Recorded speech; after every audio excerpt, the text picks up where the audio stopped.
Hey Rockstar business owners, welcome to my channel. I'm here to help you get your message seen on social media and the internet, which equals a strong digital footprint. What exactly is a digital footprint and why is it important to my business? Stay tuned to find out. A digital footprint is your company's digital signature and strength on the internet. In layman's terms, it's how easy your company is seen on the internet and how easy it is for them to be found by your customers. So with a digital footprint, there's many different things that are involved. And the first thing would be is the buyer journey. Because with a digital footprint, you want your business to cover all the different stages of the buyer journey. And the buyer journey is just for your instance for yourself. If you're looking for something and you have a problem and you don't know how to fix it, what are you going to do? You're going to pick up your phone and you're going to ask it what symptom or what problem you're having and how do I fix it? That's considered the awareness stage. So your digital footprint is going to have information at that certain stage at the very beginning when there's a problem. So you'll have information about, let's say I'm selling painting and I don't know how, or I know actually, let's do a boat. And I don't know how to put an axle on a boat. How do I put an axle on a boat? And that you just pick up your phone and say, how do you put a type of axle on a boat? And then you get back all these results. Well, the digital signature for your business, you would have a video on how to go ahead and do that at that certain stage of the buyer journey. Then the next stage of the buyer journey is, it might not be as simple as that. So they had an immediate fix there on how to do put an axle on a boat. But let's say there's more to it. There's more research that wants to be done. So the person identified the issue. Now they want to look into different options.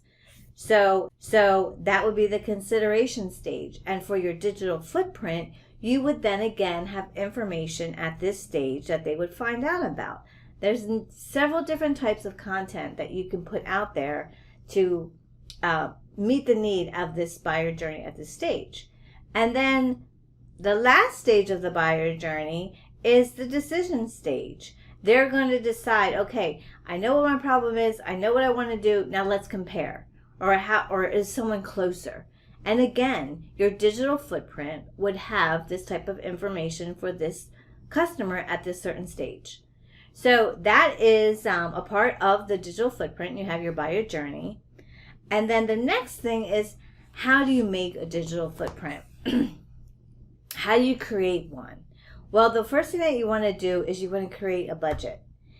And marketing it's essential. And you have to be aware of how much money you can put onto it. So you can have different levels of a digital footprint. You can have a basic footprint. You can have an average footprint. Or you could have, like I say, a deluxe footprint, right? An average footprint or a basic footprint really would be having social media accounts. Getting a Facebook account, Facebook business page, creating an Instagram account, and maybe a Pinterest account, or following where your customers are. Those three platforms I would suggest are the best, but really it depends on your business. So then let's say, well, I want an average footprint. You can go ahead and do that. You would then, of course, include the basics. So you have your social media footprint, which is your social media accounts, and then you would have your average footprint. So this is like upgrading to email campaigns. Say you're out networking and you get a bunch of business cards and you meet people and you're out and about. They would ask them, hey, can I put you on my email list? And then you would send out emails of whatever information that you're going to be talking about for your business. You could do Facebook ads as well, and then maybe Facebook groups. So you're increasing your presence on the internet through social media and the internet, all involving the information that's involved in the buyer journey. Now, if you want to do a deluxe footprint, that's going to encapsulate all of the buyer journey and all of the elements that are needed to capture that stage. It's going to involve a lot more money because you're going to have to create content for the awareness stage, the consideration stage, and the decision stage of the buyer journey. Those could range from videos, blogs, writing customer testimonies, doing cheat sheets, writing white sheets. So it's a lot more material that's going to cost you more dollars. And then you have, you might want to bring on different types of video and graphics. It's just a lot more labor intensive. So it's going to cost more. But it's going to strengthen your digital footprint because you're having so much information out there based on what your customer is doing when they grab the phone and they have a problem. Whatever they say to their phone at that decision of the buyer journey, you will be there. And that's your digital footprint.